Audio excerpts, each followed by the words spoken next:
Dear students, my name is Dr. Asan Mandal. I'll help and guide you in biology as per as board examination and various competitive examinations of medicals including NEET. Okay, in the very beginning we were looking the biological classifications. First of all, we have seen kingdom Monera. Just now we are looking kingdom Protista. In Protista, chrysophytes and dinoflagellates already I have seen in earlier classes.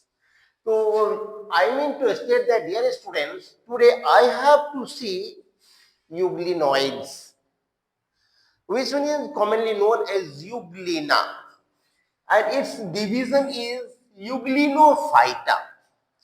Especially who is doing the preparation for the NEET aspirants, you have to pay much and more attention towards the division of euglenocyta. Okay, जो बच्चे board के लिए है उसके लिए euglenoid सी काफी है, ठीक है। तो सब कुछ वही है, लेकिन कुछ एक्सप्लेनेशन जो है मेडिकल्स के लिए, स्पेशली नीट के लिए, वो डिफर कर जाता है, वो डेप्थ में चला जाता है, ठीक है। तो जो नीट एस्पिरेंट्स हैं, they have to take the deep knowledge regarding these points. Where there I have mentioned the capital letters, you have to pay much and more attention because they are VVIP, very, very important points, and PYQS. Already, just now, without losing the time, just now we come to the point here, euglenoids, and division is euglenophyta. याद रखना बच्चों, keep in mind. Euglenoids and division in euglenophyta, NCERT में ये दिया नहीं, NCERT that means board level, और उसका जो डिस्क्रिप्टिव पॉइंट्स आता है, VVIP जो आता है, वो स्पेशली नीट के लिए, ठीक है। और एनसीईआरटी बुक में आप देखे होंगे, एनसीईआरटी बुक में आप देखे होंगे, एक जो है आपके पास ये क्यूआर कोड होता है, उसमें कुछ स्पेशल दिया होता है जो कि आपके थ्योरी में नहीं होता है। Now, without losing the time, we come to the point. Euglenoids are found in free living. ये free living पाया जाता है बच्चों, ये free living organisms है, where in fresh water. याद रखना, euglenoids are found in free living organism in fresh water. For example, lakes, जहाँ झील है, pond, तालाब, etc., etc. But sometimes they are also found in, ये तो फ्रेश वाटर में होता ही है बच्चों, but except fresh water they found in damp soil, brackish water and stagnant water, ठीक है। Euglenoids are found in free living organism in fresh water as per as they are also found in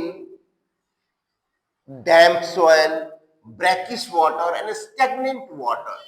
Damp soil means थोड़ा सा पानी उसमें कीचड़ कीचड़ हो तो, और उसके बाद जो है brackish water means depth water but muddy soil, muddy water, उसमें कीचड़ लगा हो, उसको डेप्थ हो, उसी को बोलते हैं brackish water. Stagnant means stored water, there is no movement, there is no current, without current, that is called stagnant water.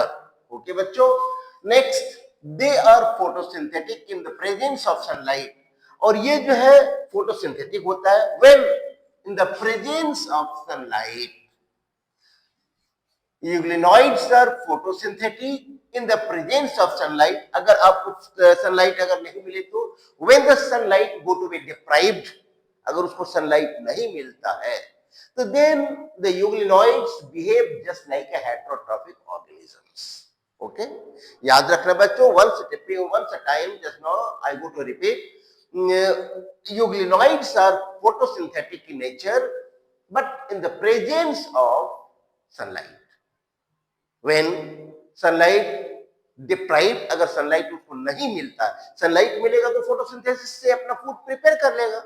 अगर suppose that for example sunlight is deprived, अगर वो नहीं मिलता है तो euglenoids behave just like heterotrophic, heterotrophs by the predating on other smaller organisms, for example euglena.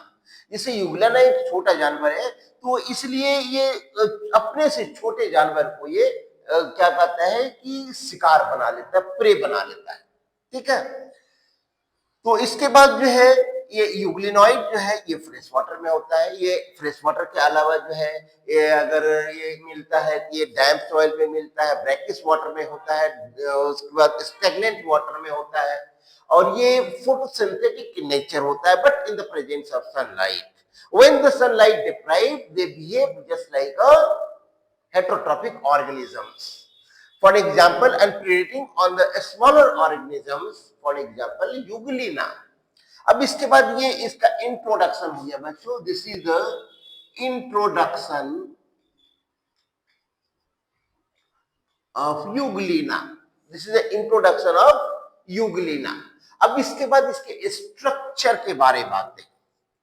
ठीक है, तो यूग्लिना और यूनिसेलुलर, ये जो है यूनिसेलुलर सिंगल सेल का बना होता है, यूनिसेलुलर सिंगल सेल या असेलुलर भी इसको बोल सकते हैं, असेलुलर।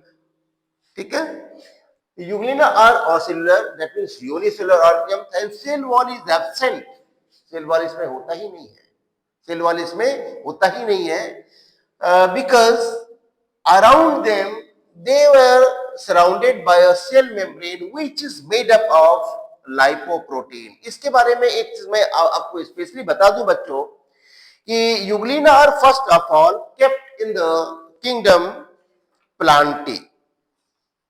Previously euglenoids were placed in the kingdom of Plantae, but in the presence of cell wall, but sometimes due to the absence of their photosynthetic nature,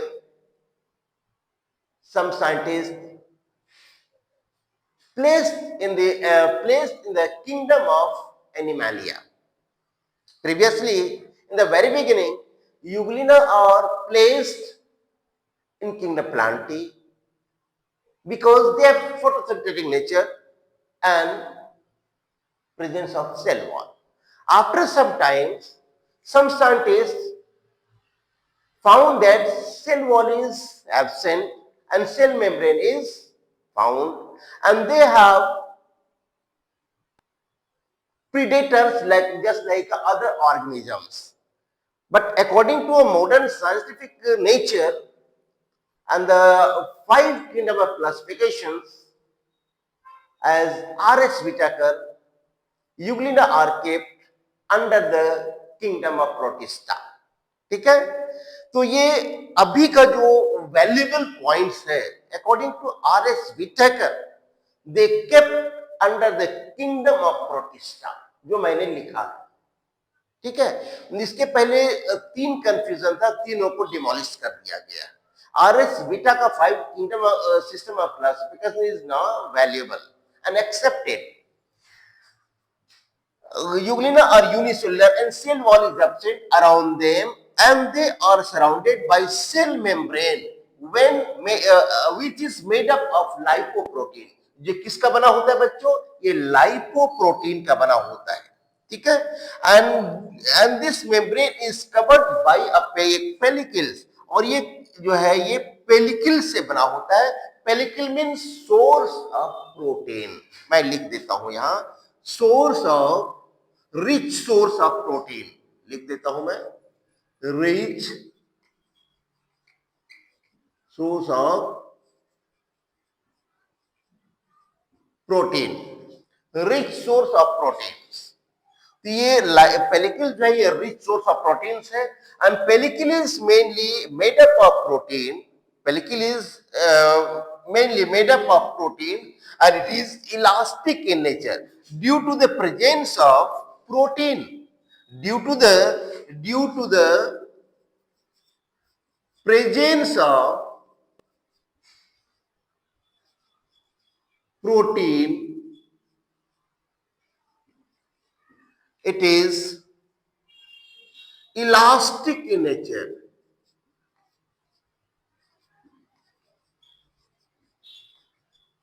protein के कारण इसका नेचर जो इलास्टिकेटेड हो जाता है, फ्लेक्सिबल हो जाता है। ठीक है, next, the anterior end of the euglenoid a cavity is present. इसके इंटीरियर पार्ट में एक कैविटी होता है जिसको बोलते हैं रिजर्वियर। मैंने कहीं लिखा है, देखो, anterior end of the euglenoid a cavity is present which is known as reservoir, जिसको reservoir कहते हैं हम। flagellum is originated from the base of the reservoir। और ये flagellum जब मैं फिगर बताऊंगा आपको बच्चों, देखिए ये बेस है, ये बेस से इसी को बोलते हैं reservoir, जो आपके कमेंट्स में लिखा हुआ है। The interior end of the euglenoid a cavity is present, एक कैविटी बना हुआ है, ये वाली ये कैविटी बना हुआ है, which is known as reservoir and flagellum. अब ये जो फ्लैजिला है, देखो कहीं लिखा हुआ है ये फ्लैजिला, ये flagellum, flagellum means singular, flagella means plural, याद रखना, कहीं फ्लैजिला होगा कहीं फ्लैजिलम होगा, don't go to be confuse. And flagellum is originated, यहीं से फ्लैजिलम जो है इसका ओरिजिनेशन हुआ है, शुरू हुआ है, ठीक है। तो ओरिजिनेशन कहां से हुआ है इसका, फ्लैजिलम का, is originated from the base of the reservoir, यहीं से इसका शुरू हुआ है रिजर्वेशन। और इसके बाद euglenoids have only one functional flagellum and other one is non functional flagellum. इसमें दो प्रकार का फ्लैजिलम होता है। आप ये देखिए, ये फ्लैजिलम जो है फंक्शनल होता है बच्चों, ये लंबा है, आप देख सकते हो फिगर में, ये फिगर जो है ये लंबा है, ये लॉन्गिट्यूडनल सेक्शन में ये इस तरह से आया है, और ये फंक्शनल है, ये फ्लैजिलम क्या है, फंक्शनल है। और एक ये जो है आप छोटा सा देख रहे हैं, ये वाला, ये यहां से इस तरह से आया है, ये स्मॉल फ्लैजिलम है, ये जो है नॉन फंक्शनल है, ये नॉन, जो जैसा कि आपको कमेंट्स में दिख रहा होगा। यूग्लिनॉइड्स है ओनली वन फंक्शनल फ्लैजिलम, एक ये जो है फंक्शनल फ्लैजिलम, ये इसका ये लॉन्गिट्यूडनल होता है, लॉन्गिट्यूडिनल, और ये ट्रांसवर्स होता है। ये क्या होता है बच्चों, ये ट्रांसवर्स, ये ट्रांसवर्स फ्लैजिलम जो है नॉन फंक्शनल होता है, ये लॉन्गिट्यूडनल फंक्शनल होता है, जो मैं आपको बताया हूं ये फंक्शनल होता है, फंक्शनल होता है।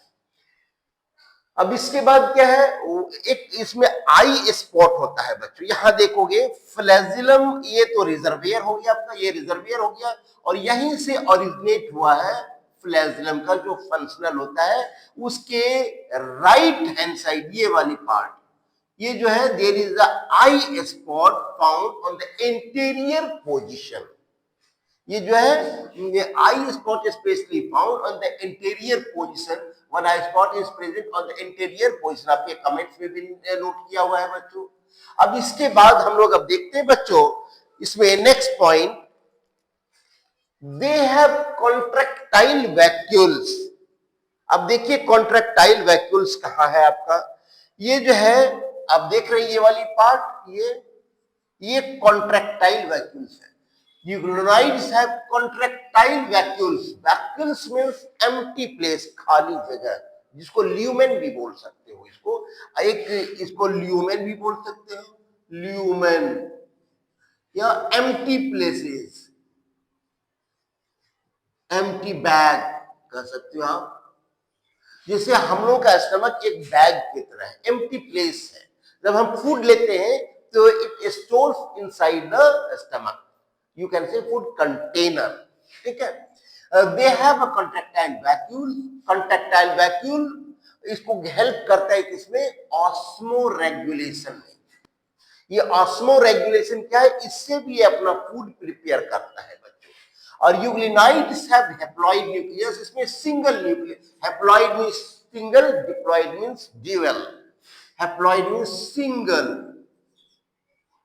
Single nucleus and chloroplast. Chloroplast क्या होता है बच्चों, इसमें chloroplast A, chlorophyll A and B, A का मतलब ग्रीन और बी का मतलब ब्लू, सी का मतलब ब्राउन, डी का मतलब रेड, ठीक है। तो ये इसमें क्लोरोप्लास्ट होता chloroplast is the biggest cell organelles in plants. आप याद रखना, chloroplast is the biggest cell organelles in plant. अब इसके बाद आता है रिप्रोडक्शन। ये रिप्रोडक्शन इसमें असेक्सुअल होता है। असेक्सुअल के बारे में study already I have discuss, that means fusion of cell. Formation of cell first होगा, उसके बाद fusion of cell. Fusion mean splitting, breaking down, ठीक है। तो इसका जब सेल ब्रेकिंग डाउन होगा, जब डिवाइड होगा, टूटेगा, फिर दूसरा यूग्लिना डिवाइड होगा, दूसरा एक यूग्लिना का फॉर्मेशन होगा। तो जब सेल डिवाइड होगा, इसके साथ कहीं देखेंगे न्यूक्लियस भी है। ये देखिए यहाँ न्यूक्लियस है। तो मेन वाइटल रोल इसी न्यूक्लियस का, ये भी आपका जो है 2 इक्वल हाफ में डिवाइड हो जाएगा। जब ये डिवाइड हो जाएगा तो न्यू ऑर्गेनिजम्स का formation automatically will be start. Okay, next. तो इसमें क्या है, सबसे पहले ये जो है असेक्सुअल रिप्रोडक्शन बाय लॉन्गिट्यूडनल आधा। ये लॉन्गिट्यूडनल में, लॉन्ग मींस लंबा, इसको आधा से ये बीच से कट जाएगा। इसके जितना भी पार्ट है सब जो है आधा आधा कटते जाएगा। तो ये हाफ पार्ट इधर हो गया, हाफ पार्ट इधर हो गया। तो इसको बोलते हैं लॉन्गिट्यूडनल। अगर बीच से कटेगा तो इसको बोलते हैं ट्रांसवर्स। ठीक है बच्चों, अगर बीच से कट जाएगा सीधा सीधा स्ट्रेट वे में, दैट इज कॉल्ड ट्रांसवर्स।